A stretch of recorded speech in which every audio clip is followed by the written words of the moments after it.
to run a rogue theme campaign and no sneak attack for everybody. And none of the players showed up to the game, so session's canceled. Welcome. God, yeah, right? We really won't let Call the back. sneak attack thing die, and I'm here for it. This is great. It's pretty great. Welcome to another fantastical adventure in the Sessions Canceled podcast.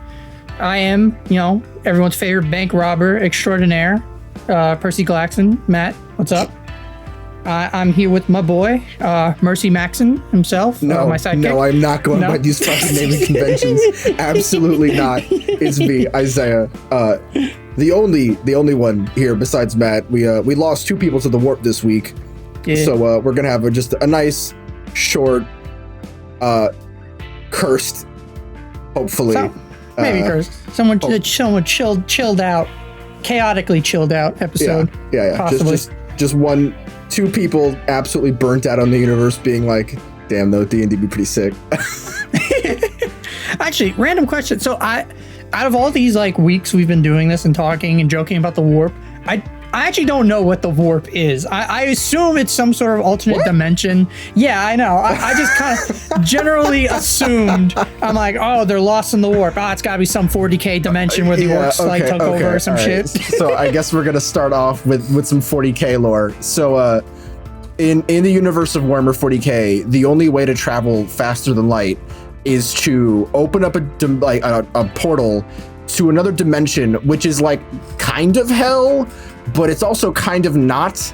And you basically go through that area to take a shortcut in real space, and you pop out the other side. But the problem with the warp, and that it's basically hell, is that it acts kind of fucky-wucky. So you could show up, you're like, oh, the warp, the travel should be estimated 3 weeks, and then it's 12 minutes from when you left.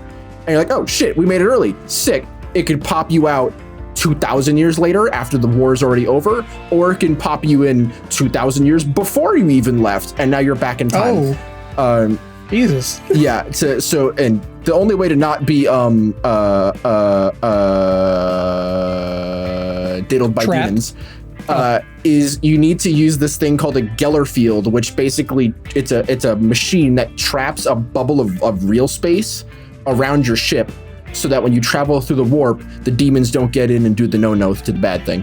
But Geller fields, if they fail for even a second, you have demons. Congratulations, now there's demons.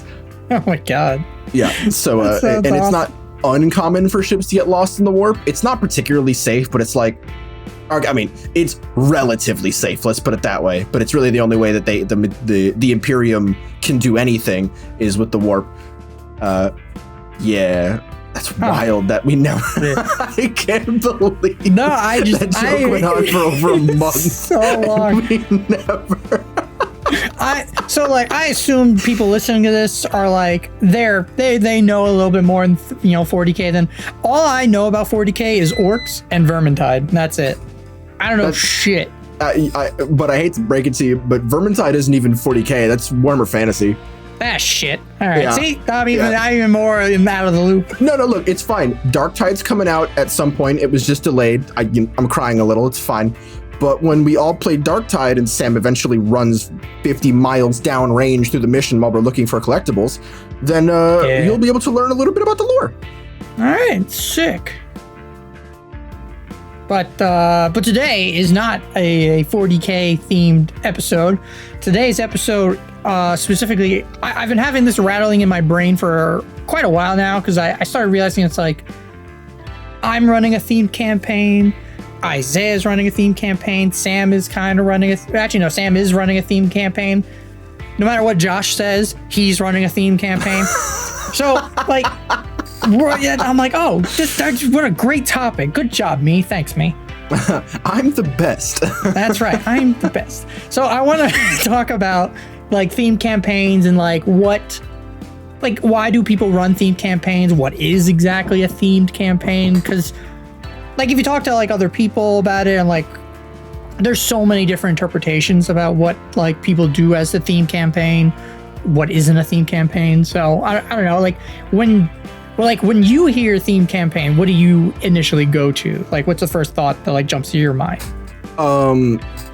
usually like genre, right? Like that's Yeah. like, you know, are we doing fantasy, steampunk, urban fantasy, sci-fi, post-apocalypse, sword and sandal?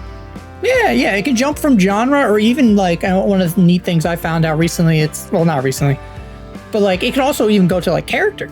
So like one of the examples I liked that I heard so many people do, it's like, you know, the only one class like theme game, or only one race theme game, or something like that, where it's like, oh, we're all dwarves and we're all trying to, you know, break into the mountain, and then you have that one guy who's just like, I want to play a halfling.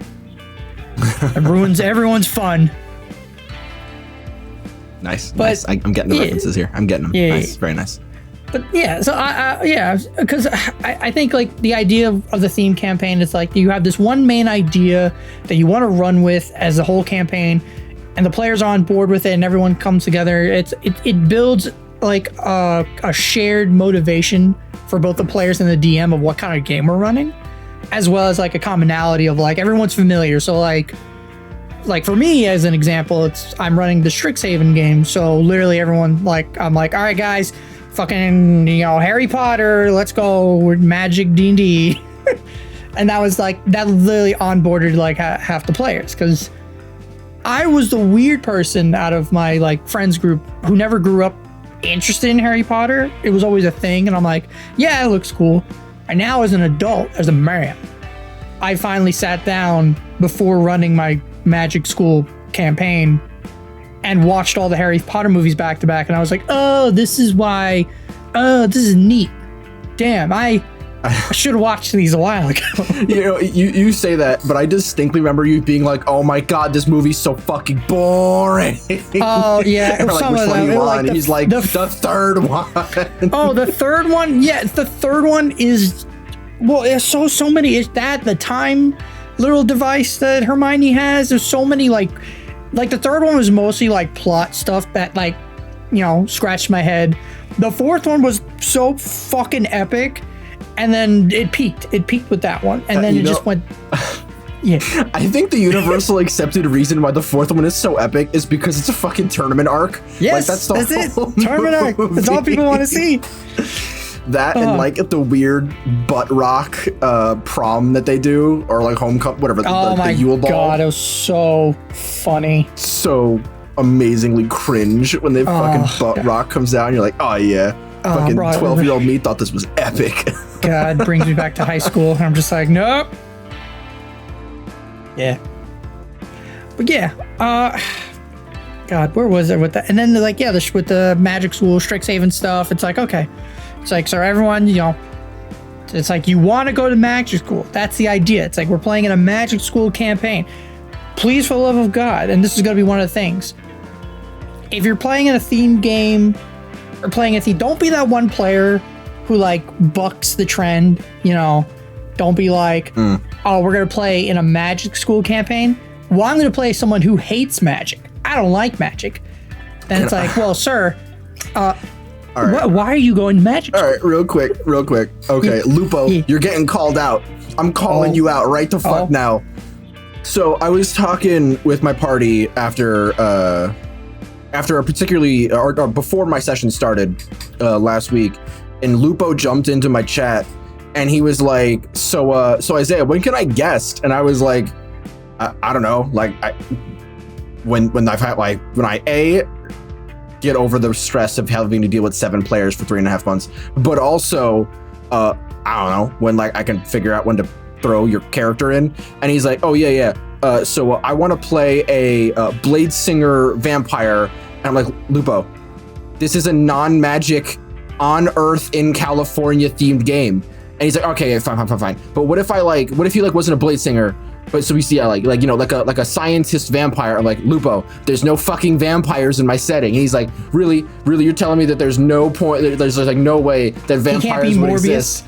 And I was like, no, Lupo, there's no fucking way vampires exist, and I'm telling you this because it's my fucking setting. Sir, have you watched Morbius? He's just like, he was a scientist one day who genetically altered his blood with bat blood, like, and he became a scientist. And And then he picked up a katana and went adventuring. Yeah, he pretty much was like, let me play fucking Michael Morbius.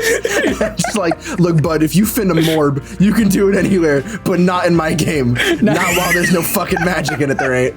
Oh my god. And I was like, Lupo, you have a character. You played in my opening one-shots. Like, just play that guy who's, not fucking magic or a vampire. And what if he thinks he's a vampire? What if he just believes? Look, if this whole thing was like, ooh, I'm a scary vampire. If he was Michael Morbius, but like actually just Jared Leto, then I'd be like, all right, yeah, fine. This is good. This is a bit. I love this. But no, he was like, no, vampire. I'm like, no, but yeah, it's not happening. No.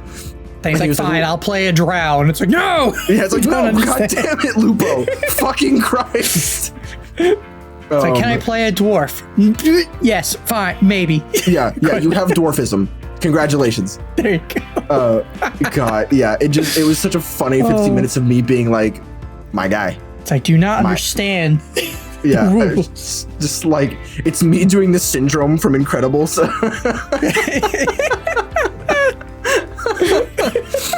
Yeah, it was really funny. Eventually, I got him to be like, "All right, I'll rethink my old one-shot character for something." I'm like, "Yes, please, thank you, please do that." Because I'm sorry, my guy, no vampires.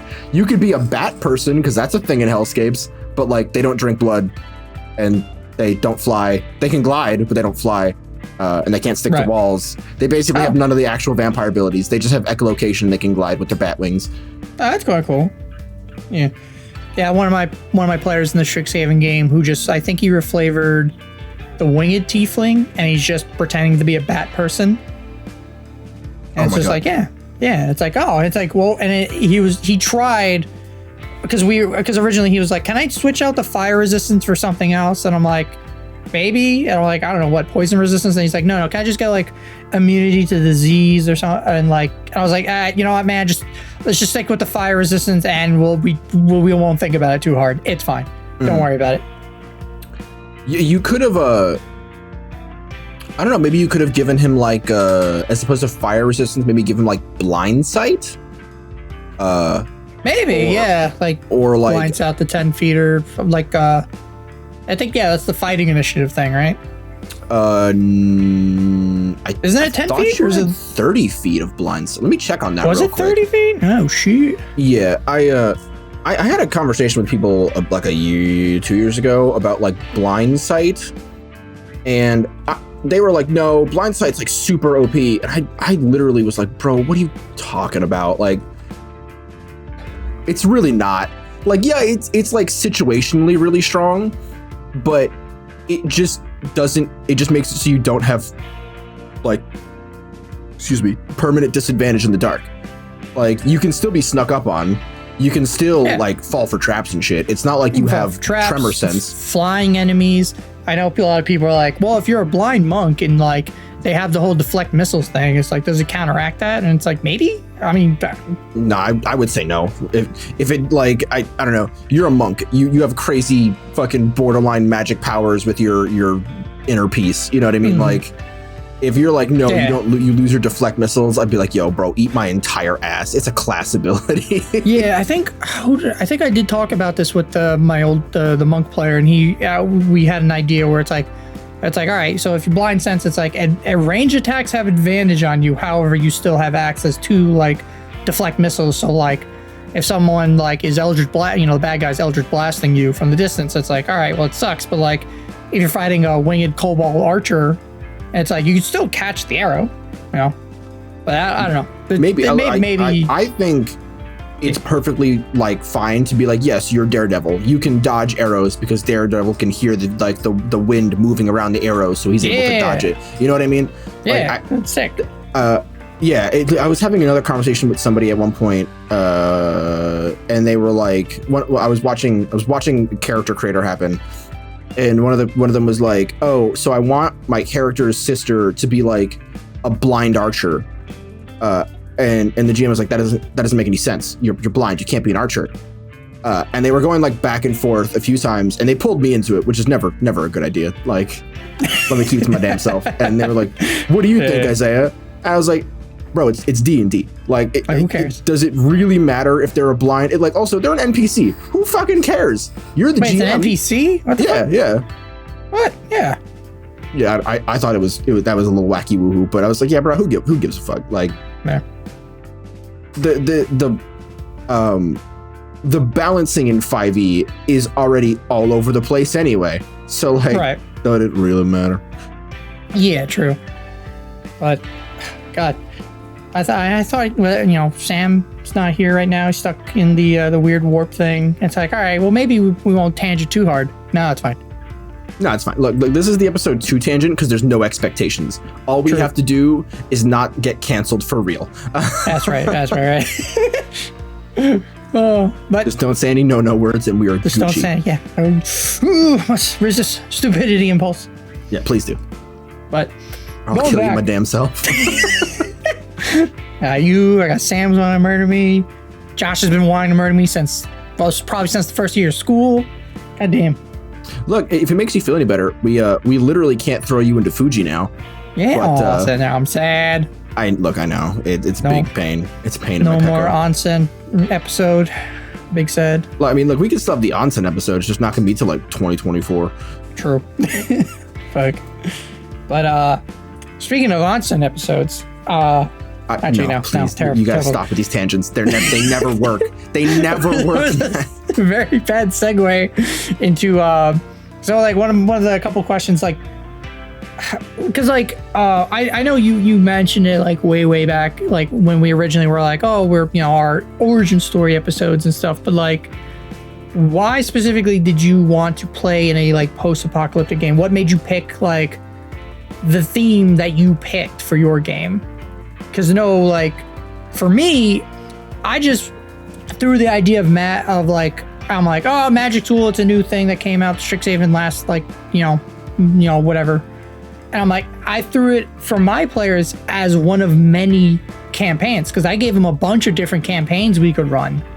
And Strixhaven was the one they all kind of voted on to run. Mm-hmm. So I didn't have that like, this is the one campaign I specifically wanted to do.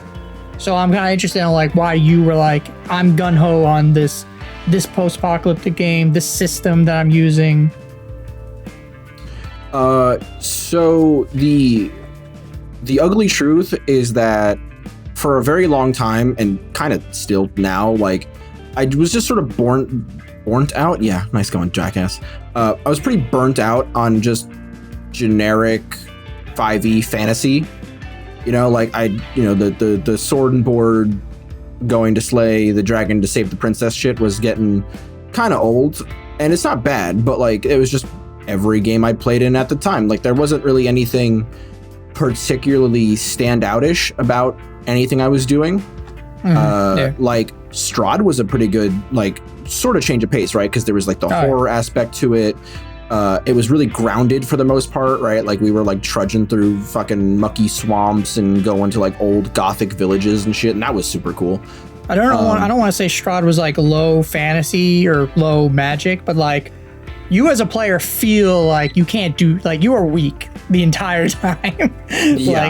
No amount of like magic, like I could be a wizard going up against Strahd, and no matter how high level I get, like it's Strahd, I can't do anything against that. So yes, I do want to say that, but then Mystic.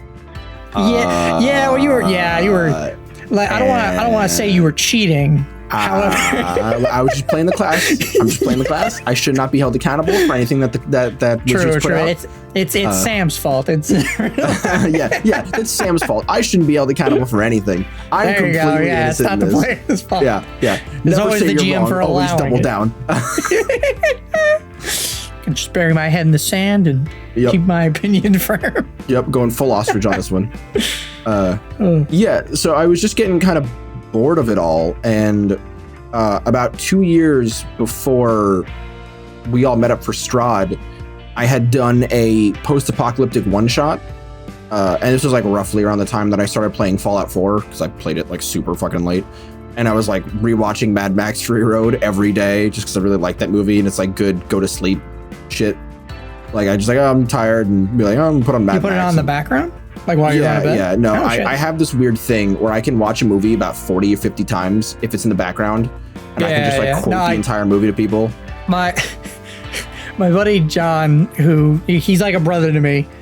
When he used to live with me, I would hear him because he would sleep in the living room, and I don't have like a door connected to my room. I live in my mom's basement, big open down area, so there's no real like cutaway from my bedroom to the living room. So for 2 years straight, I would hear him listening to or watching Futurama as he went to bed, or Hercules by Disney. Oh. And every time, like, I would go to sleep during the part where Hercules was talking to his dad for the first time, and I'd hear the like, by thunder, every time. And that was like the instant, like, all right, Matt, time to go to bed. And anytime I hear that quote, I get a little more tired. Oh my God, I would have fucking killed him. And I know that you're like, Isaiah, isn't that the pot calling the kettle black? Yes, it is. However, I fucking hate musicals. So like, if it was just like fucking Fellowship of the Ring, and it's like, and my axe, I could listen to that 1.5 million times, right? I could start but counting. It was Michael Bolton though. I can't. Come on. But you can get serenaded to sleep with Michael Bolton. No, I don't like musicals. I don't think they're. I don't think they're trash. I just don't like them. Like I get annoyed. I'm like, no, get back to the drama. I don't care about the music. If I want, I'll listen to the soundtracks to all the musicals on the side. But like when the movie's playing, I'm like, no, get the shit out of here. Really? So you didn't like Greatest Showman or have seen Greatest Showman or? I have. Oh my God, Hamilton. I've never seen Hamilton because I really wanted to watch Lin-Manuel Miranda, and he's not doing it anymore. So I guess I'm just going to take the universal L of not watching Hamilton live with Lin-Manuel Miranda. But it's fine. I do really like Sweeney Todd because it just has a really different vibe. I gotta watch that one. Yeah. Ooh, okay, we're doing that one night. That's we gotta do that. Yeah, I mean, and also like the Disney Plus version. That's how I saw Hamilton. It was fucking great. Everyone's like, but he's in it. Just watch the Disney Plus version. Like, I wanted it to be like a magical experience, the same way that everyone else had a fucking magical experience when they went to go fucking see it. It's funny. So when Hamilton first came out and everyone was obsessing over it, like I listened to, I forgot the group. If everyone looks up on YouTube, type in like Critical Role Hamilton, a bunch of fans made the whole Hamilton like. Basically all the songs, but for like the Chroma Conclave arc to Critical Role. I'm crying. And that's how I got into Hamilton, because I'm like, man, all these songs are great, but they're about fucking like nerd shit. I wonder how the original songs are, and the original songs are fucking so good. And I'm like, God damn. That's so funny. I love that. I love that so much that you're like, it's something I usually don't give. I mean, I'm not even going to continue with this analogy because I'm literally the same way. Where like, I could not give a fuck about something. Well, it's like you find the fan version of something. It's like, I honestly could see someone who's been like, man, I love Dragon Ball Z Abridged. I wonder how the original show is, and then go back and watch Dragon Ball Z. I could see people doing that. I absolutely know people who have done that. Oh shit! Really? Wow. Yeah, it's pretty crazy. And while I'm like, I know that the TFS guys hate hearing this, but I was like, I kind of like this version better than actual Dragon Ball. There's like a self-awareness to it that I really appreciate. Yeah, it's the self-awareness. It's the joke. It's what was it? Kai was the one where they cut out like so much time into it and made it like faster. There's now instead of like 5 episodes of Trunks powering up, it's 1. Yeah. So people shit on Kai real hard. I thought Kai was pretty good, but I thought it was good, and I liked the updated like animated intro. I like that style more than I like Super, which is real black. Like the if you watch the intro to Dragon Ball Z Kai, I like for some reason how the animation it's clean. But not like Kai clean, like I don't know, or not like Super. Super feels like too clean, which is weird to say. I kind of want some of that like raw, jagged, like the Brawly movie. I see what you're saying. I mean, I feel like the Broly movies like it's a good medium because it was so high detailed because movie budget that like I felt like that was ideal where it had all like the crisp digital art goodness that I usually really like, but it didn't feel low effort, which is not to say that like Super is low effort, like Crunch is a bitch. Oh god, no. But it just looked kind of grody when Super first came out. I was like, this ain't it, Chief. This is not it at I know all. they went back and cleaned up a bunch of episodes and stuff, and I mean now there's a new movie coming out too, like another one. Gohan. Now guys, remember Gohan? Remember when he was cool? Guys, where's everybody? Damn, I can't believe you do my boy like this. I love Gohan. I was like, yes, Gohan did it. He beat Cell. He's taking the torch over. Nope, we're going back to Goku. Okay. Wait. But speaking of torches, question.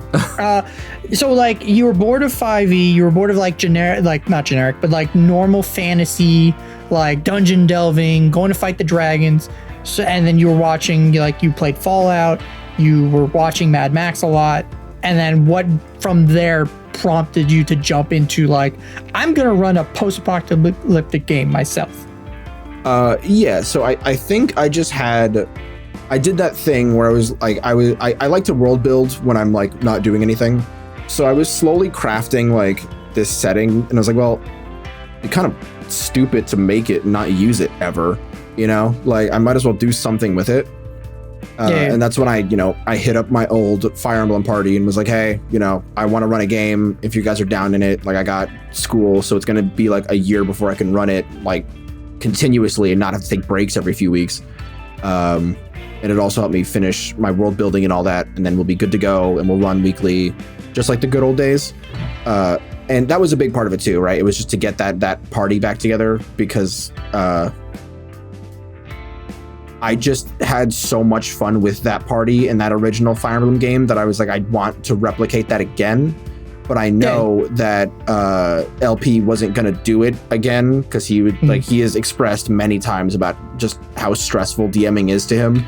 It can be, especially if you don't take breaks and DM burnout is a big thing. It is a big thing. Yeah, it's rough. I was actually feeling it pretty hard going into the second big arc of my game. Oh, yeah, excuse me. I felt it really hard going into the second arc of my game, but I started watching Campaign 3 for CR, and it like sort of reinvigorated me to start doing things again. So I'm going strong once more. That's good. Yeah. I mean, sometimes that's all you need is like that little like rejuvenation to like get you going again. So So it was like a mix of tired of normal fantasy. I still am really into post-apocalypse. I was very like clear, like I want it to be a Borderlands-esque comical post-apocalypse of like, why is there this city that's just Tron? Like what the fuck is up with that? And I didn't mean for that to be a CR thing. Okay. It's like what's with that? Like why is this a thing? And it's just like, I don't know, post-apocalypse is wacky woohoo, right? Like why are there like hyena people running around? And I'm like, well, I really like gnolls. Gnolls are funny, and there is a canine bestial race in this rule set. So why not? And I just did it. So yeah. And speaking like of that too, because I know I posted it to you a while ago. By around the time this episode comes out, I'm not sure. Cobalt Press is actually either they're gonna launch or they already have launched a Kickstarter for some kind of Borderlands 5e book, and I'm very excited for that. Not really because it's like, ooh, I want to run a post-apocalyptic game, but like just to see what they're doing. I'll probably buy the book just because it's like, yeah, I want to I like collecting books. I like reading everything and taking bits and pieces of books and throwing it into my world. So I'll probably use something of the book. But it definitely looks interesting. I'm not really showing it because I saw a 5e book and I was like, yeah, it's Borderlands. I was like, oh, okay. But no, I'm definitely gonna pick that book up too, just because like, I am starting to run a little dry on creativity when it comes to like creatures. because I have a bunch of them. Basically, every monster in my game is I take a concept or like art from 5e. Like I'll go through, I'll look at pictures and be like, ooh, I like that. How would that work in a magic-less setting? And then I'll just sort of like add abilities and build onto things. But as of late, I'm just like, I need more inspiration to look at, both in a visual aspect, but a mechanical one as well. So that I can just keep pumping out interesting fights for the players. And I really think that this setting book is going to be pretty good for that. Oh yeah, definitely. I know, like, because it's kind of different, and this is actually going to be a good segue into my next question. But have you looked at like anything from like older D&D edition stuff like Dark Sun? I know Dark Sun's very much it's sword and sorcery, but like there's a lot of like it's sword and sorcery post-apocalyptic, like the world is fucked, everything's a desert, and the monsters are brutal as shit. So I don't know if you looked at like the older edition, just looked at like the art, or I think some people online have converted a bunch of shit over into 5e, and then you can take that and use it in your game, or at least like I don't know. No, I mean, I actually haven't. I probably should have. I honestly hadn't even crossed my mind to like look at older editions. Yeah. A part of that could be laziness. I'm gonna be real. Yeah, I mean, to be like, it's like one thing where it's like if you just like look on the DMs Guild or just Google or the Matt Colville website, the adventurelookup.com. Those are like great resources to help people look up like specific like games and settings and stuff. But like, and now this is, I kind of also want to ask this because like as someone who doesn't play a lot of, I get criticized a lot. I don't play a lot of other settings or other games. Correct. And I want to. It's just it's time and effort and a lot of stuff. But like, do you think that like playing different game systems have an effect on like a theme campaign, or like, like let's say you want to play more high-tech game. It's like, do I play 5e and just kind of like homebrew shit myself? Do I buy the new Spelljammer thing? Or it's like, what if I want to do like a futuristic setting not in space? Can I use the new Spelljammer stuff? Do I jump to a different system like Cyberpunk Red and play that and get that like, futuristic fantasy type of game? Like, I don't know. What do you think? Because like, again, my half joke, half answer is, just cram it all in there. Just cram it into your bag of 5e. It's fine. Don't worry about it. You're not going to like this answer, Matt, but yes, I think you should absolutely go for a game that's tailor-made for the setting or the genre. The only real reason why I picked up a 5e hack, or it's like honestly, it's more of like a toolkit. I say that a lot, but it really is. Like Hellscapes is sick, but it's a toolkit. It honestly was because I wasn't sure how many of my players would read a new rulebook. Fair. No, that's fair. And I have some players in mind, and I'm not gonna say who, but you know who you are. I was afraid that I was gonna do all this work and build the setting and make everything. I wanted the lore to sort of match the mechanics and do all this stuff. And then the players didn't read it, and then I would have to somehow bring it back to 5e anyway if I wanted to run the game, so I didn't waste all my time doing all the work. It just sort of came from that. And I'm sure that there are actual rule books that would have done the setting, or not the setting, but maybe the game as a whole better. I'm still pretty happy with the way it came out. Like I like that. Yeah. The mechanics that were given to me in the book have sort of influenced a lot of the lore and a lot of the geography of the map. That's it. Yeah, sorry, I got something caught in my throat. I think I am getting sick because now the nastiness is coming back. Oh, but I don't think it's the vid. That's good. Again, for the third fucking time. Sheesh. Oh my god, it was terrible. I can't believe. Yeah. You're like the only person I've known who's gotten it. Yeah, 3 times, and it's like, oh, bro. No, twice. If I catch it again, it'll be fucking 3 times, and then I'm gonna be furious. God. But yeah, I like if you want to play a super high tech cyberpunk game for more than just a one shot, then I'm gonna be like, yeah, my guy, just play Cyberpunk Red. Like the rule book, as far as I'm aware, isn't that long. It's a really good system. You'll have a lot of fun with it. And there is an argument to be made that I should have just done a different rule system anyway and been like, well, you either read beforehand or you learn on the fly, or your character just doesn't get to be a good character, mechanically at least. But I'm very lenient, so I was like, nah, it's fine. Fuck it, we'll do it. We'll do it this way. I mean, I can understand that too, being because like as a player, it again, like I hate being like I'm in my 5e hole and I don't want to come out of it for just like a little percentage that I will step out of my comfort zone of the 5e. But if it's like you're a DM and you're like, oh man, I'm bored of 5e, I want to try another system, it is definitely one of those things to like just be honest with your players and talk about it and be like, hey guys, listen, I do not want to run 5e right now. I'm getting tired of the game.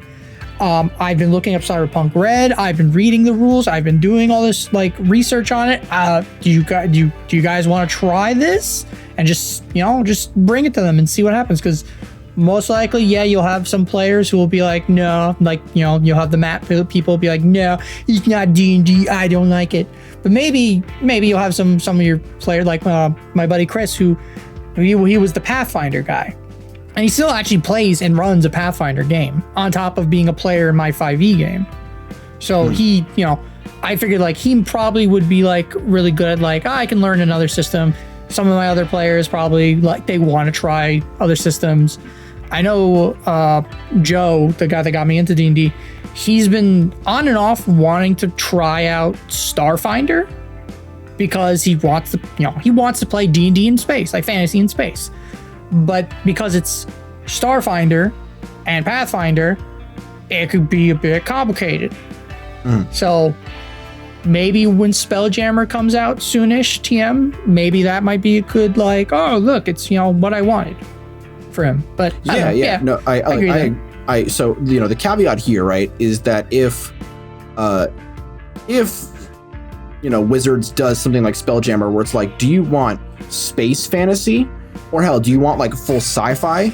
That's where I would be like, well, okay, if you're using the custom Spelljammer rules, which are sort of, they change it, that'll push you in the right direction, and then you can sort of go off from there. But to completely redo a system to fit your needs, like ground up kind of shit, you're doing so much work that you could have just read a new rule book and still had time to spare. You know what I mean? Like it really is like the cost efficiency.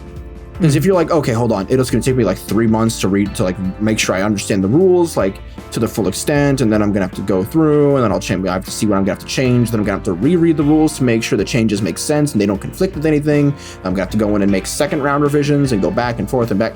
That could take months. That could take for fucking ever. But it's like, okay, this is a 200-page book. A lot of these are tables, so I'm probably only really going to be reading like 75 pages. I can crank out 5 pages a day.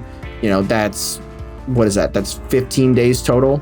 Yeah. And the new Spelljammer books are like 64 pages and 3 books. So yeah, it's pretty short or small. Yeah. So I like it. It really is your cost efficiency. Like, and also just, you have to be aware that 5e can do a lot, but it starts to fall apart when you start implementing different aspects of rule sets that conflict with each other, right? If I wanted to do the Midgard Hero's Handbook, which has its own weapon system, and then I wanted to add in I think Matt Colville has his own like weapon system thing, right? Yeah. So if I want to implement that, like the rules that regard around that, okay, well now these two systems are conflicting with each other because one says you need to do X, Y, and Z. Like one is going really hard into the tags aspect, and the other one's going really hard into the features aspect. And now you have to try to strike a delicate balance to be like, well, okay, well I want these things to do these, but these don't have the right tags, so technically this won't come into play unless I do it. And then you start running into the problem where it's like, well, I have 15 different buttons to press, and all I have is one longsword in my inventory. What the fuck happened? You know what I mean? Oh, Jesus, yeah. That's when you run into that big problem. And I'm kind of running into it now with my game because I do have a few different weapon things going on. But like, the players don't really like. Most of them are not super big on like optimizing mechanics. Like a lot of them are there for just, you know, for the role play and the occasional like fun fight or two. But someone like Cardell, who gets really into the mechanics, or like, you know, Josh or Sam, if they were to do it, they'd get really into the mechanics. And it might be more of a problem then, but they're I don't want to say competent, proficient enough, because they're also GMs, to where we could be like, okay, so we're going to hash it out this way.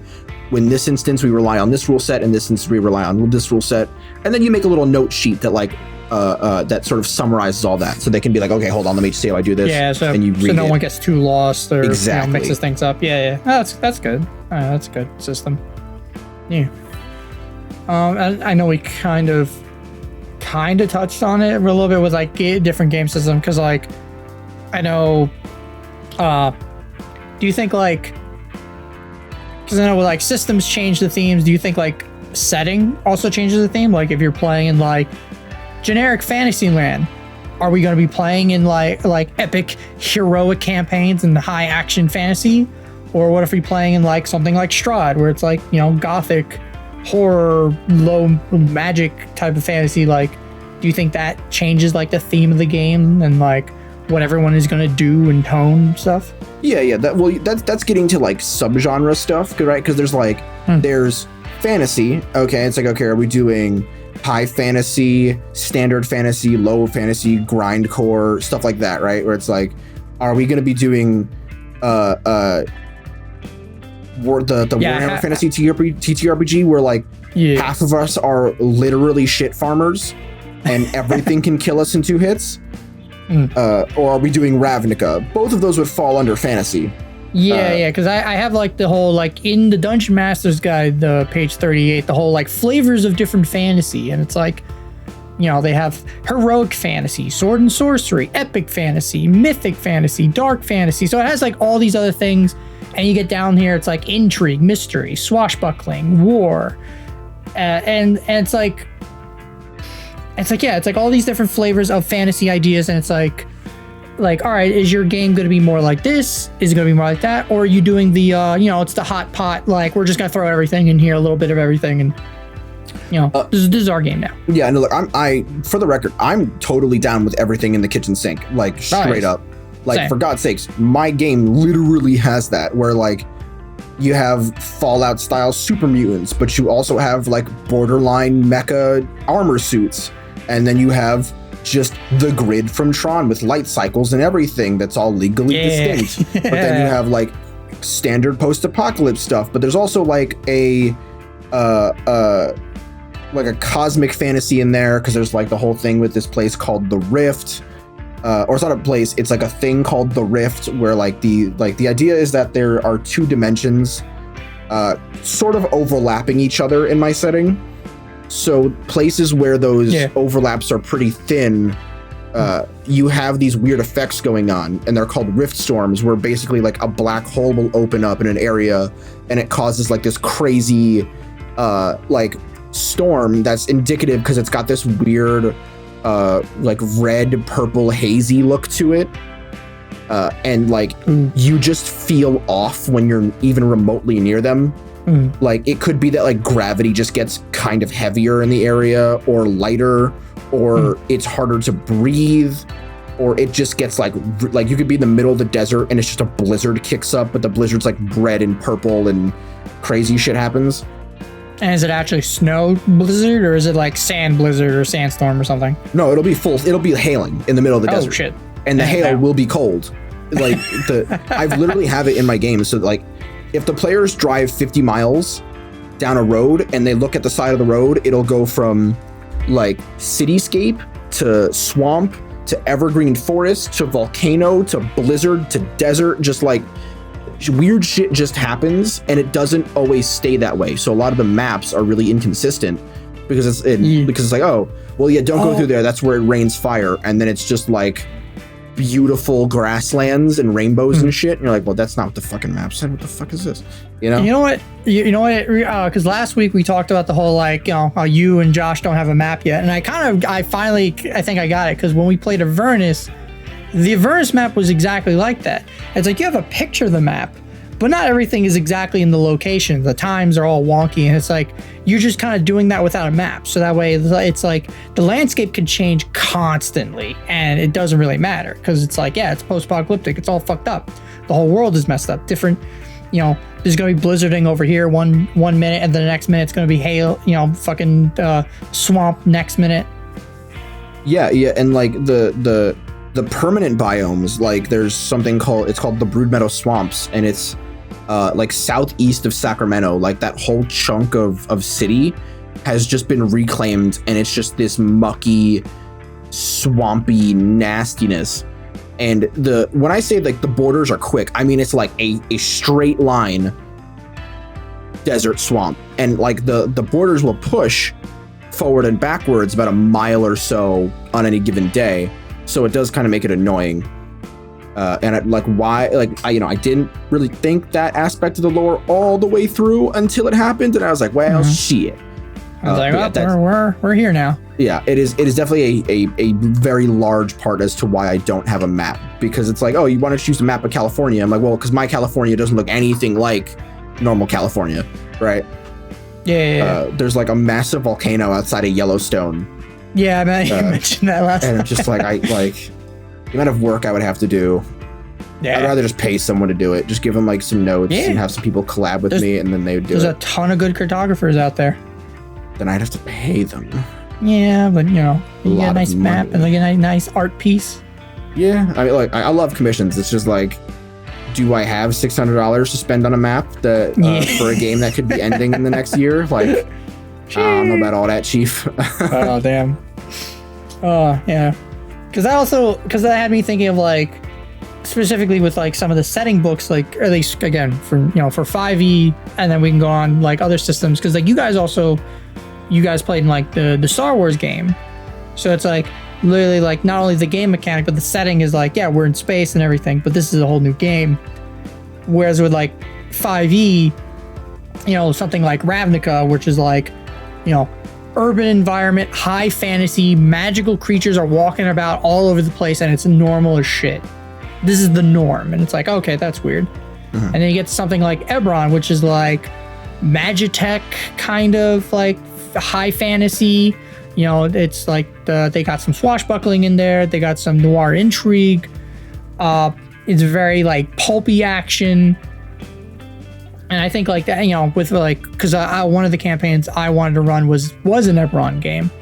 And for me, right around the time it was like Arcane came out, and I'm like, oh, well, I could just do this. Genius. Like, you just slap some Arcane in Eberron, and there you go. Just lower the tech like a smidge or two. Yo, I'm going to be straight Unreal Engine 5 with you. Oh, shit. I looked at Ravnica for like 2 seconds and was like, nah, I'm not interested. And everyone's like, but really? Isn't that like your shit, like Magitech City? And I'm like, yeah, but like, like I don't know what it is about Ravnica. Like I love the idea of like Piltover and Arcane, but I think Ravnica hit me with just like such a massive wall of text at the beginning that I was like, nah, nope.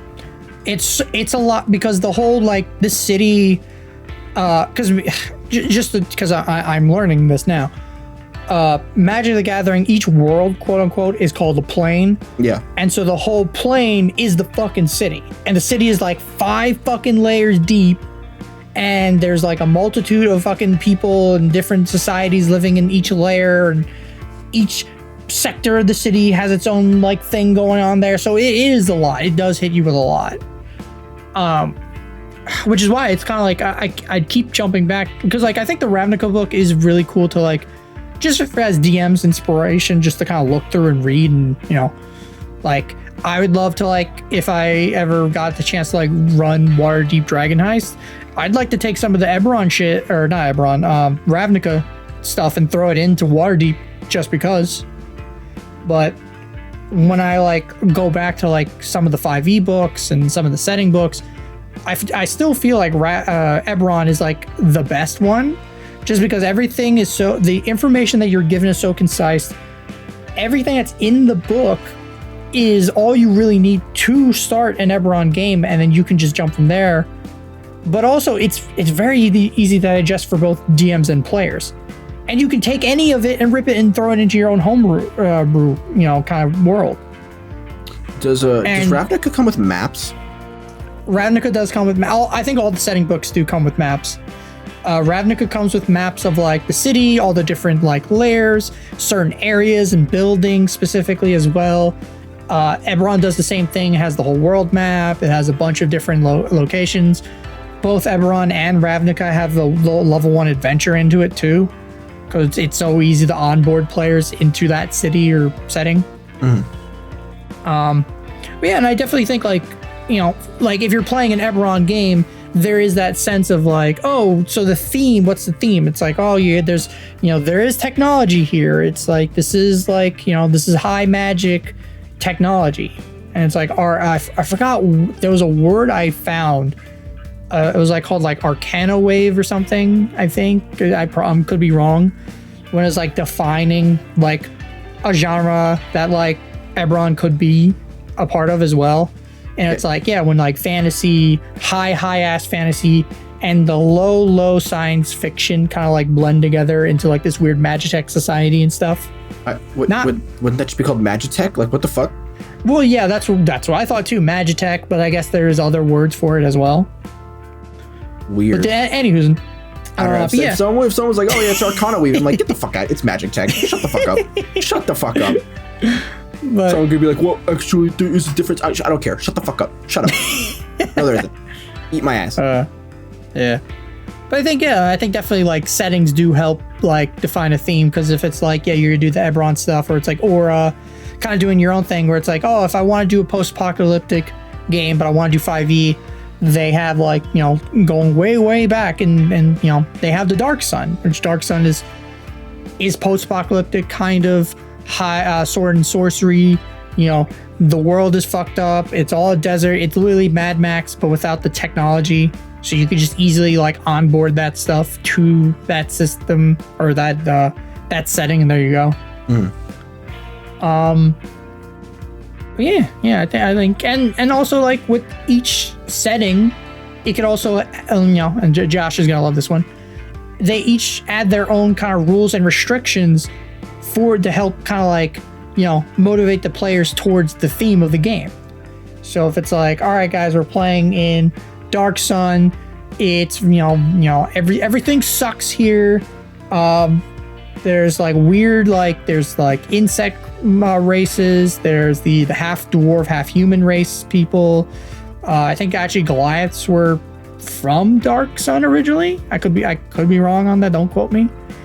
You say for me, I don't know why I always think this, but someone's like half dwarf, half human, and my brain's always like, isn't that just a halfling? I'm like, no, that's not technically true. I'm just like, all right, no. Yeah, I love they're called the Mul, MUL, and it's so they don't look anything. They're like, imagine basically like giant people, bald, they can't grow hair for some reason, and they have pointy elf ears, and they look kind of like Goliaths, almost like a precursor to Goliaths. And I guess now with like the newer lore for dwarves, that's like if a dwarf and a human have a kid together, it's going to be a dwarf no matter what, because the dwarf gene is so strong and so powerful. That's why like in the player's handbook, there's no half dwarf. Interesting. I didn't know that. What's your opinion on that, of people being like, you can't have a half dwarf, you can't have a half, half orc, half elf.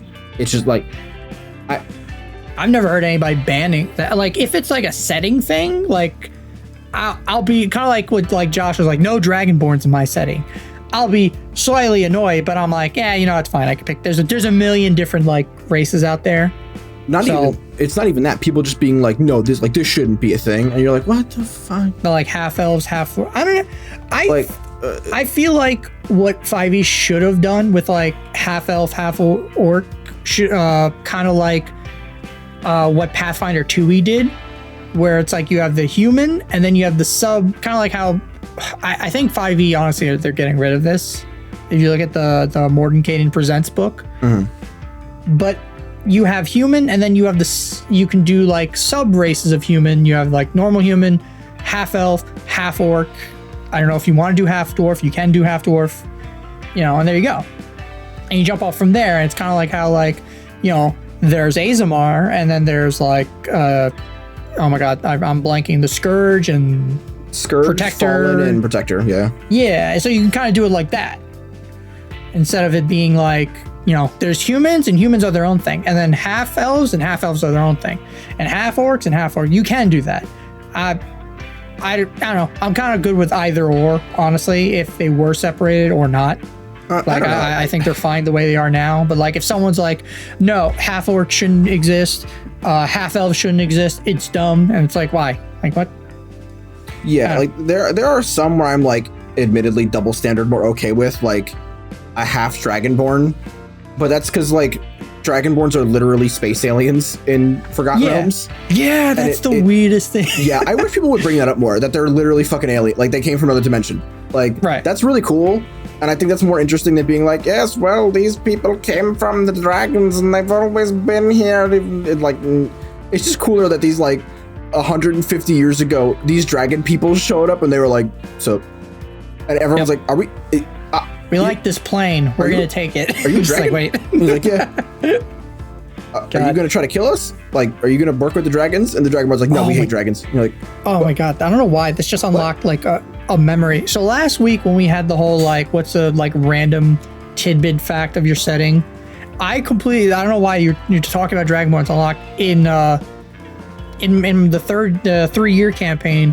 I had a specific area that, like, Dragon. It was my like version of Arabian Nights, basically, like, desert sword and sorcery like area, and it was mostly ruled by Dragonborn, who would make all the buildings out of dragon glass by like breathing fire onto the sand and making these giant fucking magical like firewalls. That's pretty sick, actually. Yeah, and I got that from, I think Matt Colville had a whole video, and I literally named it the same thing too. But in my setting, what I did was I specifically was like, if you're a Dragonborn player and you're born specifically in this area, you will automatically, like most Dragonborn in that city, are born sorcerers. So literally most of the Dragonborn there either are like a level 1 sorcerer, or they continue and become sorcerers, or they go on and become paladins, whatever. But most of them are like some sort of sorcerers, and I don't think any of my players, because they didn't really care about like playing a Dragonborn. But if anyone asked to, I probably would have been like, all right, so I'm gonna, as a freebie, either you are a level 1 sorcerer thing, or I'm gonna give you, like, I think it's the one from Eberron, the Aberrant Dragon Mark feat that gives you like a free sorcerer spell. Yeah. Something like that. So I would have just given them that feat, or let them pick Magic Initiate and homebrewed it and just been like, all right, you can pick some sorcerer things. I know it says you can't, but just do it. Yeah, I had a similar, kind of a similar thing going on in my game where, like, my setting, there are different, like, settlements that you can come from. So, like, there's 3 big ones, and those are called citadels. And then there are smaller ones called guilds, and those are, like, normal size settlements. The difference is, like, a guild could be like Diamond City from Fallout 4 versus a citadel, which is like Manhattan, like, obviously it's not the size of Manhattan, but it could just be like the whole Lower East Side of Brooklyn. That's a citadel. Yeah. And I had 2 players come from like a specific guild, except the story conceit is that you guys all work for a guild. It doesn't matter if you came from there, or you were born there, or you just showed up one day and were like, let me work for you, but you're all working for like this guild, just because it's a good way of like focusing the group to do specific things. Oh yeah, definitely. But nobody was like, oh, I want to come from the citadels, which, like, it could have given them some pretty good, like, pretty cool boons, but also maybe some setbacks. Like, they're trying to go to one of them, which is like a ship city. It's just like dozens of boats tethered in together with chains and like bridges and shit. And big thing is that no one's allowed to leave the city unless you get exiled, and if you get exiled, you can't come back. So the fact that now they're doing a whole arc that's going to take place on that city, if they had been someone who came from there, they would have had like a lot of like they would have started off with a lot of money that they could have used. They could have had like nicer gear. But a big caveat is you're not allowed, if you're an exile, you're not allowed back on. So that would change the way that the story would have to be. How would they get that permission, even though they're not supposed to be allowed back on?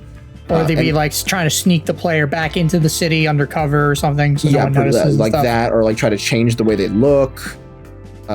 Be like, maybe if they went to Nexus, which is like the Tron city, and they got like cyberpunk level prosthetics, like just a full changed face. Or they just they joined one of the guilds where everybody wears a mask, and you like change your name, and you basically you lose your entire original identity, and they could be like, sorry, it's part of my like it's like the Mandalorian, right? Like the helmet's kind of part of the religion, and I go like, what's your ID? And he's like, this is it. Like you're looking at it, and they're like, well, you're gonna have to take that off. And they're like, nope, I don't gotta take off shit. It's like the Kakashi thing. It's like, I've never seen him eat. Yeah, when does he eat? So yeah, they could have been some interesting stuff there, but they didn't do that. And like, I understand why, right? Because it's like it's a post-apocalypse. You want to come from the wastes, but the option was there, so it's a mood. Yeah. But speaking of moods, I was gonna say really so bad. Yeah. So one thing I've always like, because I've thought about like running one shots like this, or like doing one of these like restricted games, but like, have you ever wanted to play like a character specific themed game, like only dwarves or only rogues, or I did actually. That original post-apocalypse one shot was, I didn't have a special rule set for it, so it was literally just 5e, and we reflavored all the magic to be not magic. So I literally was like, you guys can play any humanoid race. So like, no Aarakocra, no Kenku, no lizard people, none of that shit. Like, you can play human, elf, halfling, gnome, Goliath, orc, but for all intents and purposes, you are human. You will look human. Originally, it was just everyone has to play a human, and there was they were like, at first everyone was like, okay, that's fine, and then I slowly started to get more and more and more pushback on it until I made like that caveated rule, which it worked just as well. It didn't really matter at the end, as long as you guys don't have, as long as you're not green, have massive pointy ears or tusks, we're Gucci. So yeah, actually, I have done it. It does work. Yeah, and now I'm remembering the one shots I ran for you guys, the goblin one, and then everyone's goblins or everyone is kobolds. Yeah, they work. No, they can be. I feel like everyone being the same class, I probably wouldn't enjoy that much. Yeah, because like it really depends on which class you're playing. Where it's like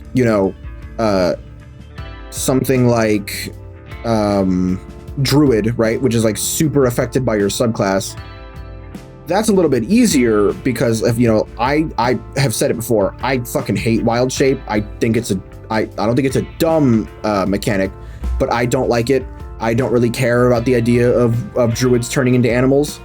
So if we were going to do an all druid party, it's like, oh, I'll just play a wildfire druid. I don't have to turn into anything if I don't want to, right? But I still have a use for my wild shape.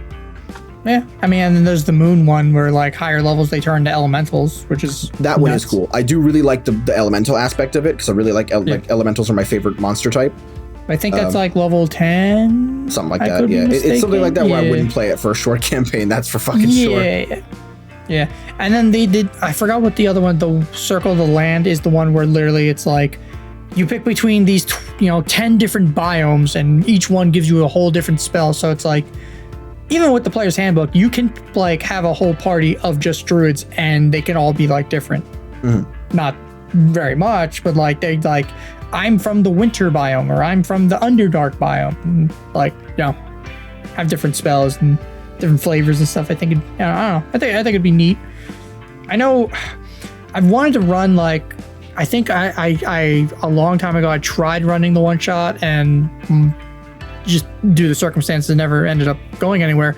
I wanted to run an all kobold, all warlock one shot, That's pretty funny. I told the players, I'm like, all right, everyone can play like, whatever type of warlock. Yeah, like it's fine. We're just gonna reflavor everything as you're all like, you work for Tiamat, and that's the joke. Or like you're all evil, and it was an evil. That was the other thing. It was an all evil, all kobold, all warlock one shot, where the whole joke is like, all right, you have to go into this Church of Bahamut and either steal something, or there's a guy in there that I want you to prank, who's a higher up of the Church of Bahamut. Nice. And I think the day of, everyone got sick or something, and we never ended up going back and running it. And I was like, fuck. Oh, that sucks. It would have been so funny. Because I even think I had a player who's like, all right, Matt, I'm very confused. How do I reflavor an Archmage for Tiamat? And I'm like, oh, shit. Yeah, there's a lot of those. Yeah. But I think it'd be cool. I definitely would love to play or run. I don't know if running like maybe a mini campaign, like an evil campaign. Because like in Icewind Dale, I kind of played an evil character. Fucking turned out more Dr. Evil than mustache, twirling villain than like an actual bad guy. But like I don't know. I think like an evil like mini campaign would be cool, like a cool idea. But it's like, it's one of those things where you have to sit down and talk to your players and be like, all right, guys, here are the limits. We're not doing these things. You're evil, but you're not monsters. It's like, come on, it's a game. Jeez. Yeah. It's like, it's like murder is fun, but God, don't kick the dog. What's wrong with you? Yeah. I think I'm the only person in our usual group who's played an evil character. And I feel like, oh God, I'm yawning again. No. I feel like I could have played Paz maybe a little eviler, like a little more like typically evil, and that would have been fine. But I feel like I struck a pretty good medium between Paz being like clearly evil and doing evil things, and like not screwing the party over, but absolutely acting in his own interest most of the time. Yeah, because you kind of play, like, I felt like you were definitely on the borderline of like, it's like we all kind of got that you were evil, but you were also trying to like, you weren't, you didn't want to play all the cards. You were trying to hold a lot of stuff close to the vest.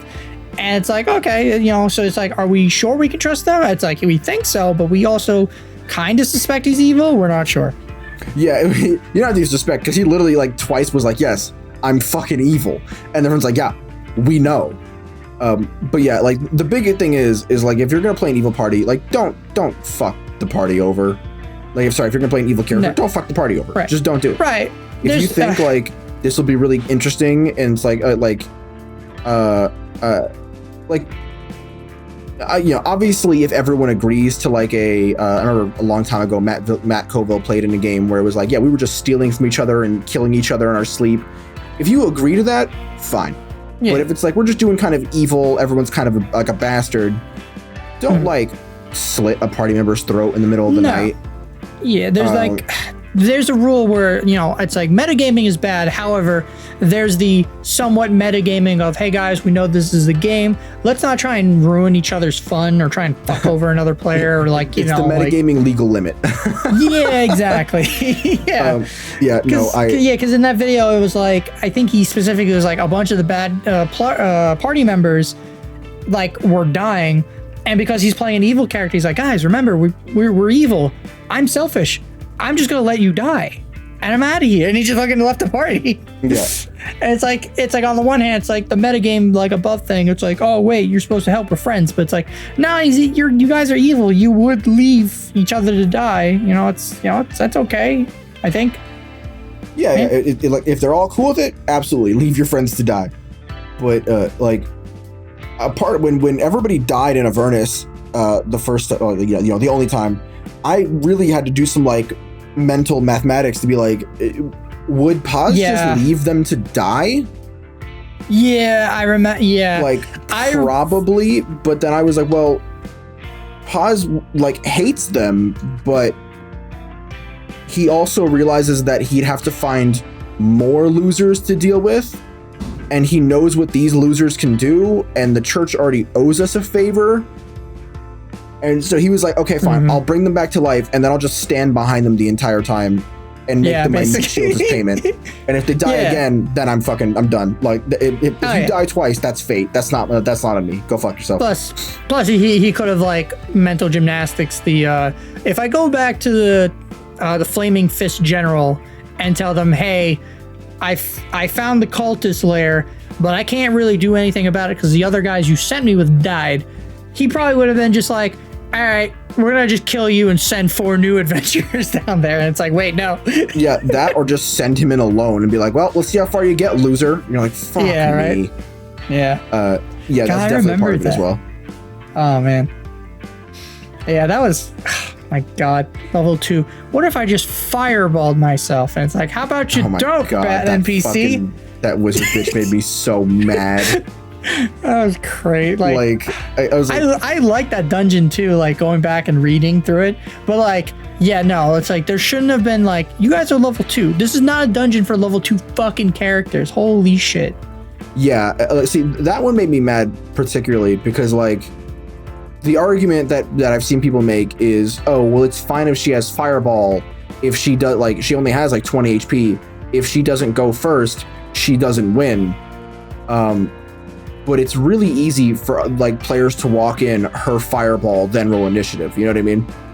Yeah, like, exactly. If she knows you're coming, she's not going to wait for initiative. She's going to blast you with 8d6 and kill most of you outright, and then roll initiative. And when there's 2 of you left, then she'll firebolt you for the W. Yeah, because like in some of the newer adventures, like I'll just say in Strixhaven, and I've ignored this a couple of times already. Certain encounters, they specifically say, like, here's the normal monster. However, we're adjust these 3 like bullet points on the stat block so it better fits the encounter level. And I'm surprised with like that encounter where it's like you enter the room, here's the spellcaster. However, they don't have the fucking 3rd level spells against your 2nd level party. Like, holy shit. Yeah, like it's so fucking weird. Oh, I just like picked up a piece of paper and moved it across the mic, and it definitely heard the crackle. I'm so sorry, Brett. Oh yeah, ASMR I'm paper so crackling. Sorry. Yeah, I don't Brett, know. how do you like that? I hate it. Although I feel like Strixhaven crackles. is a weird opposite where, you know, we've talked about a lot of the Strixhaven encounters, and they just feel like comically easy. Yeah, they do. They do, going through a lot of the book. And like one of the, I literally talked to you guys about it and told one of my players, and this is slight spoilers for Strixhaven. The first like combat encounter of the book is supposed to be designed, I ended up changing it, is you're in the big school library and you fight a mimic. And it's like, wow, a mimic at level 1? Okay. It's like, that's pretty challenging, right? And it's like, okay.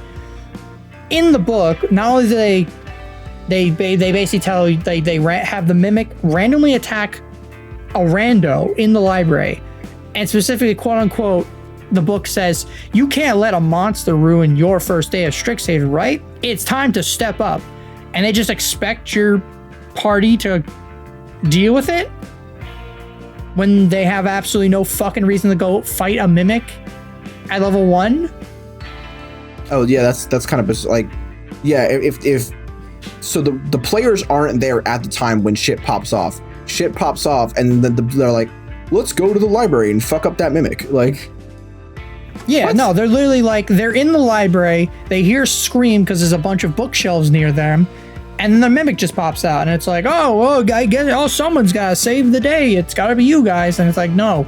I ended up changing that entire fucking encounter to being like, the players have to find a book. Oh no, one of the bookshelves they're searching for books on happens to be a mimic, and it spawned a bunch of like, I think I used like a bunch of like little baby mimic stat blocks for the books, and had a couple of books with them, and that ended up being a lot like better encounter, and it involved the party, which was the fucking point, unlike their normal adventure. Yeah, I feel like what I would have done in that situation was I would keep the basic premise the same, where the players don't have to, like they don't, like, you know, because there's no, you're right, there's no real incentive other than we're the heroes, let's be heroes. But if the player, like, make it so that after 2 or so minutes and like a few classmates dying potentially, or I mean not dying, right? Like, you know what, like people wouldn't be going to fucking school if it's that much of a health risk that mimics can just pop up in the library. But like after like 2 or 3 wizards go down or casters go down, you have the teachers come in and deal with it. And if they deal with it, then if the teachers deal with it, then the players get nothing, right? They sort of get chewed out, like you didn't do anything to help. You didn't try to drag people to safety. Like you just watched this go down. Yeah. And if they do help and they can't kill it in time, then the teachers show up and it's like, oh, you guys helped. Congratulations. And they get nothing, right? But they don't get chewed out. And if they do it on their own, then, the teacher's like, wow, you guys did great. Here's like some extra credit, 20 points to Gryffindor, that kind of shit, right? Yeah, I think what I ended up doing is one of the players actually used his full action to like call over a specific teacher, and the teacher came in, did a fuck ton of damage to the mimic, and then one of the players, got the kill. Mm-hmm. And they got rewarded. The teacher's like, oh, good show, good action, and gave everybody they even put this in the book too. They gave him a platinum piece, to which all my players were like, the professor is bribing us so we don't talk about the mimic. Oh my god. I'm like, no, you fucks. It's a reward for being heroes. God damn it. So now they're just like, and now I also made the running joke of like, yeah, mimics show up in the library every year. It's a problem. It happens. And they're like, what? And I'm doing like kind of the Harry Potter thing of like, it's a magic school, but it's also dangerous. Randomly monsters just show up and stuff. It's fine. It happens. I absolutely would have been a dickhead and made it, been like, there's an anti-magic field when it comes to fire damage in the library. Have fun. And then just wait. I think they have something like that, or if it's like, I'm probably paraphrasing, but it's like, if fire is ignited in the library, like alarm bells start ringing and magically a small portal opens up next to it, and like basically a fire extinguisher blasts the flame, and whatever is in that 5-foot radius takes like 1d10 cold damage, I think. That's great. Yeah, so it's like oh. I love the idea the wildfire druid going to the library and just immediately getting hosed. Just like, jeez. Yeah, blasted. Every Genasi that goes in there. Actually, now that I think about it, the book, there's a lot of Genasi in that book. How do they go to the That's really funny. Aren't Fire Genasi's hair just on? Isn't their hair just on fire naturally? Fire Genasi's, yeah, they're just fire. Yeah. That would pose a lot of questions. Hold on, I do. Oh my god, I can't fucking speak. I do actually want to look that up. Fire Genasi. It's just gonna be like the Hades thing from Hercules. Going back to Hercules, just like, whoa, is my hair out? Yeah. Let's see. Yeah. They have fiery red hair that writhes under emotion. While more exotic specimens sport actual flames dancing on their heads. Yeah. Yeah, so sometimes your head is just on fucking fire. Oops. How do you lay down? How do you sleep?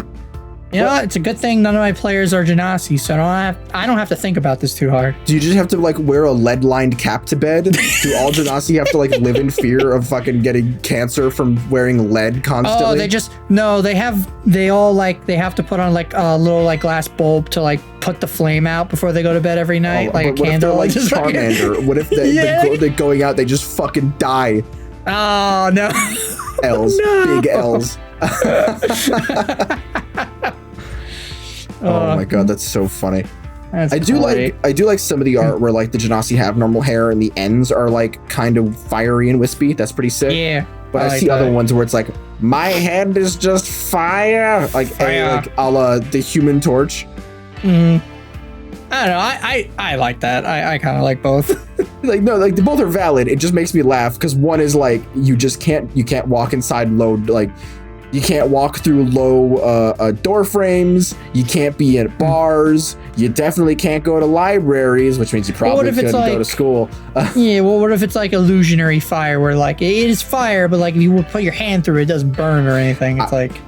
It's if that's what their D&D wiki shit said, then I'd be like, yeah, I agree with you. But the exact words are actual flames, not illusory flames, not heatless flames, actual flames. Your head is literally on fucking fire. Yeah. I'll take my quote from earlier. It's a good thing none of my players are playing Genasi. Yeah. Oh god. I feel like being an Earth, being any Genasi besides an Air Genasi probably sucks. Like, yeah. Or at least it probably sucks being on the material plane. Well, because water Genasi are literally constantly wet. It said, what does it say? With beads of moisture collecting on their skin and hair. So you're just constantly damp. So anyone sharing a bed with you, get fucked. Going to libraries, probably not going to happen. What about like Earth? Well, I guess Earth Genasi, are they like actually like their skins are like the Thing from Marvel, where it's like they're actual rock people, or is it like? No, but they literally have dust constantly like falling off of them, and they have mud clinging to their clothes. Huh. Maybe the Ashton style gemstone ones probably don't have it that bad. Yeah. If you have like gem hair, that's actually pretty cool. Oh, see, gem hair would suck just on the grounds that like you can't lay down on anything hard. Imagine trying to sleep on a rock at night because you're like in the middle of a cave trying to fight Goobledygook the black dragon. And you're just imagining you're like constantly wearing a helmet when you go to bed. Like, you can't even put a helmet on. You'd have to have the helmet perfectly molded to your head. Can you imagine being in a cave and you hear tink tink tink tink tink tink fuck. Tink, tink, tink, tink, because someone like rolled over in their sleep and you're like, I'm gonna kill him. I'm gonna crush his fucking skull with a rock. Let's see, what do Air Genasi have? I know in Storm King's Thunder, one of our players, she was an Air Genasi for the longest time, and honestly, they're pretty fucking great. Like, like she didn't need to breathe. Like, we would go on underwater adventures all the time, and she's a ranger. So, it's just literally like, I'm good. I can track. It's all good. Got some couple air spells, I think. Yeah, this is great. Like, Air Genasi, you're descended from the Jinn, as changeable as the weather. Your mood shift from calm to wild and violent with a little warning, but these storms rarely last long. Air Genasi usually have light blue skin, hair, and eyes. A faint but constant breeze accompanies them, tussling their hair and stirring some clothing. Some Air Genasi speak in breathy voices marked by a faint echo. Few display odd patterns in their flesh or grow crystals from the... Oh, maybe that... All right, that end one might not be too hot. But everything else is like, nah, man, you're just sort of a pale... You just pale and you vibe. You might have sudden mood, rapid mood shifts, but like, yeah, it's all right. That's part of the it's like air. Yeah, but you're not on fire or constantly covered in mud or made of fucking rocks or wet constant. Yeah, no, I'd be an Air Genasi. That'd be great. If like water Genasi and Earth Genasi just like hugged, is it like you make Mudman like from the comics? Yeah, I'm good. We are one. Like, yeah, just be. I was gonna say, yeah, be an Air Genasi and just like be a mountain climber. Yeah, there you go. Fuck. Just be like I'm the first person to fucking run backwards up Mount Everest. I don't need to breathe. Jeez, yeah. What's that? 20,000 feet above sea level? Not like I need to worry about air density. It's like, what's that? Space? Yeah, I don't need an air fucking backpack, like the air packs. I'll just do whatever the fuck I want. Just Spelljammer's like, I don't need this ship. Flies off. Wait, come back. Yeah, being an Air Genasi is great. Being everything else is just like, nah, I'm good, chief. Oh fuck, that's great. But I guess just to kind of wrap up things a little bit, try and let Josh and Sam out of the warp. I don't know what do you have any advice for like people thinking of like starting their own themed campaigns and like how they should go about it or can go about it? I don't want to say should because that's like forcing you, but like any help for the top 10 helpful tips and how to if you're gonna run a themed campaign, stick to it. Don't try not to sort of change your mind at the last moment, or like don't be afraid to just hold true to it. But also, if you want to stray from it, right? Like if your whole game takes place in like Japan or, you know, legally distinct Japan, but then you have like Western knights show up, make that like a relevant thing. Like draw attention to it, make it important, because most likely people in that setting have never seen plate mail before to the degree that they would have it. And if you're doing like, just read rules, just read rule sets, just read people, please. Just read them. Matt, you too, just read them. Even if you don't use them, if you have the knowledge to look through a rule set and see where, like, what it does well, and you have a good enough understanding of that rule set to try to implement things into a system you're more comfortable with, that's fine. At least you read it. At least you have that foreknowledge. Just do it. Yeah, I think for me it would be definitely give examples for your players so they understand, like, you know, the ideas and the themes that you're trying to go for. Like, try to break it down for them really easily. You know, show a bunch of movie references or give them ideas for books or YouTube videos. You know, like try to like really break it down for them. You know, maybe find some spicy box text to kind of like introduce the players to like whatever the kind of ideas you're trying to go about and intrigue them into the campaign. You want to like hook the players. So it's like, if you just say like, yeah, it's like magic tech, there's like robots and stuff. It's like players are gonna be like, what the, fucking robots? My D&D? Get this shit out of here. But if you're like, oh, it's fucking pulpy noir intrigue with lots of action, explosion, and they're like these metal people that are actually humanoids from another, well, not from another world, but like they were made specifically for war. And it's like, oh shit, that sounds fucking epic. Sign me up. Doesn't sound like robot men whatsoever. Or like, break it down now, for the players. I don't know if you were saying I don't like Warforged or you really like Warforged. I do like I do like Warforged. I was trying to like simplify it to like dumb standards of like, how can I describe the Warforged for like, I always I forgot where the joke comes from, where it's like, talk to me like I'm a 5-year-old, explain to me like I'm 5, please, for the love of God. So that's how it's like. It's like, tell me what is a Warforged? It's like, it's robot man, but they have a human soul in them, and they were made for the purpose of war. And it's like, okay, yeah. I mean, if you want to, like I said, if you want to stray from your very specific vision, if you want samurais in Egypt, just treat it the way it should be. Like, you wouldn't have, you wouldn't have Miyamoto Musashi rocking up in Cairo being like, just another day at the farm. Like, if you want to treat it like if you're going to introduce it, treat it with the, I hate to say treat it with the respect it deserves, but like, yeah. You don't want to be you don't want to be the one halfling in the all dwarf group. Like, like we all agreed to the theme of the game. We listened to the DM and what they said and what they told us about it, and you show up, you're like, all right guys, this is an all samurai game, and you show up as the paladin, or you show up as the knight, or you show up as like, I don't know, something else. Yeah, if you want to play like the all Edo era Japan crew, don't show up as fucking Columbo, Yeah.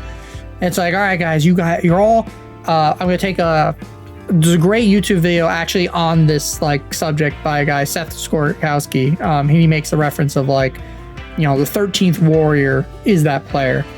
And it's like, all right, guys, you're all going to play Vikings and you go out and questing. And then it's like the one player's like, I don't want to play a Viking. I actually want to be a priest. And it's like, what? It's like, yeah, I want to be a poet hanging out with these Vikings. And I don't speak the Viking language whatsoever. It's like, why the fuck are you here? What? Did you not read the campaign documents I sent you? Yeah. Where it's like step 1, you Viking. Step 2, you go adventuring. Yeah, that one's particularly weird. Like, because if you want to be like Snorri Sturluson, the guy who wrote like the poetic and prosaic Edda, you can do that. But if you're like, no, he's not even related to the Vikings. He's not even the same like race or ethnicity or whatever the fuck. Then it's like, what are you doing? You can have what you want, and you can have your cake and eat it too. Just don't be a fucking goober about it. Yeah, because like after that one adventure, it's hard to like keep that player in the game. So it's like, all right, bro, we're playing an entire campaign like this. How are you gonna? What is your motivation for sticking with these people you have nothing in common with? But don't be the 13th warrior. Don't stick to the theme. The ideas, break it down for your players. And then use a lot of references and shit. Get people on board. If you're playing in a Magic School campaign and you don't reference Harry Potter at all, I mean, what are you doing? Mm-hmm. What are you doing there, Chief? Like, come on. Do you know? Unironically, I do kind of want to run a samurai game, like a not samurai, but like a traditional Japanese Edo era game. Mm-hmm. And I'm just like terrified that I won't be able to do it well. Like it's just going to be really derivative, and I'm just like, I mean, I think there's a game called, is it 7 Rings or 12 Rings or something like that? I think it is 7 Rings. I think it's 7 Rings. Yeah. I'm like, I might just look into that rule book to see if that game's any good. I've heard good things from it. Might have to give that a try. Yeah, no, I mean, that'd be cool. I mean, if anything, and then taking that idea, if you want to like do a 5e version, it's like, well, it's like everybody, you got your monks, you got fighters, it's like no casters. Maybe it's like try to be martial classes of some sort. Yeah, or like if you are gonna play a caster, right? If you're gonna be a wizard, be like, okay, play a blade singer and try to style your spells after like just martial arts, right? If you're gonna do like blade burst, or what's it called? Yeah, sword burst. Yeah, I think like that. Yeah, sword burst, blade burst. Just like, as opposed to like summoning a bunch of swords, you do like a Witcher style pirouette slash or something like that. Yeah, that'd be cool. That's another good like theme idea game: monster hunting, like The Witcher or Monster Hunter, the video games. Yeah, I've talked about this with Josh. It would be like impossible to run Monster Hunter in 5e. Just because there are so many mechanics. There's a 5e, I don't want to say hack, but there's a PDF that I actually have that I found online that someone took. I think he took all the monsters from Monster Hunter World and gave them 5e stat blocks. I'm not sure if there's rules on like hunting them and stuff in there. Yeah. It's been a while since I've read that PDF. Monsters have like specific weaknesses to certain damage types, and you have to damage them on certain parts of their bodies, and you have to like destroy certain parts of their bodies to get certain loot or to weaken them in certain ways. And then there's the tracking, and there's all the items to keep track of that you'd have to like use to make potions. And you have to sharpen your weapon. I think doing a Witcher style campaign is probably a lot easier than trying to do a Monster Hunter style campaign. Absolutely, like 100%. At least with Witchers, you could just like buff up the monsters, and there you go. You don't have to worry about each body part and all the different items you have to use on them. And yeah. Who was it that was like, you make the monster resistant to almost everything but one damage type? Oh, it's the Z Bashu video on it. Was that it? Okay. Yeah, he did. It was a good video. It is a very good video on like how to do a Witcher style campaign in 5e. Or you can play The Witcher, tabletop RPG, which I've heard is really, really bad. Yeah, I do need to give it a read through because I want to, I don't know, play it, but like at least like take some ideas from it. But like, yeah, I don't know. I want to hear like if it's actually, or read that if it's actually as like meh as people are saying it is. Yeah. I feel like I might want to do that too at some point, but God knows when I'm gonna have the fucking time. It's by the same company that made Cyberpunk too. Cyberpunk, I really do want to play. I do want to try the one shot. Like I have Cyberpunk Red. Like I bought like the red like starter pack thing. So maybe one day I'll. If you wanted to do Cyberpunk in 5e, I have a rule book. I don't know if I'm allowed to say the name of it because I don't know if it ever ended up coming out. But I have like the review copy of a Cyberpunk game that's really cool. And I know some guys were like playing it. They did like a podcast for it. They had like a studio and everything. Oh shit.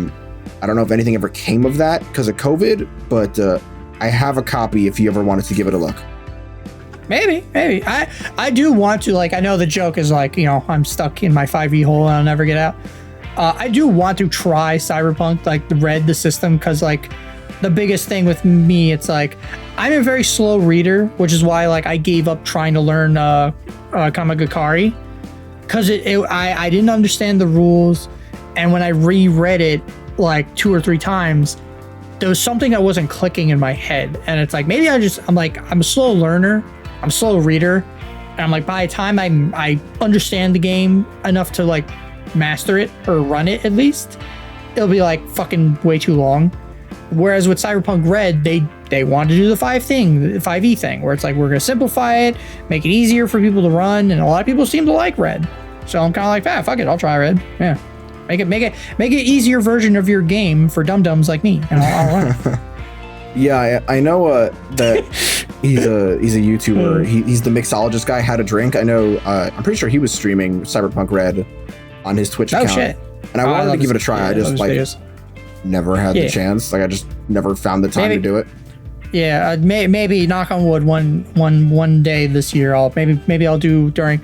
I usually do around October. I run a bunch of like random one shots for people, like my players, Storm King's Thunder, just because I call it one shot Tober, just because I feel like it's like, it's a good break, from like everybody's normal campaigns and stuff. Maybe I'll run a Cyberpunk one shot, the one from the book, the starter set they give out for like different people. I'll be down.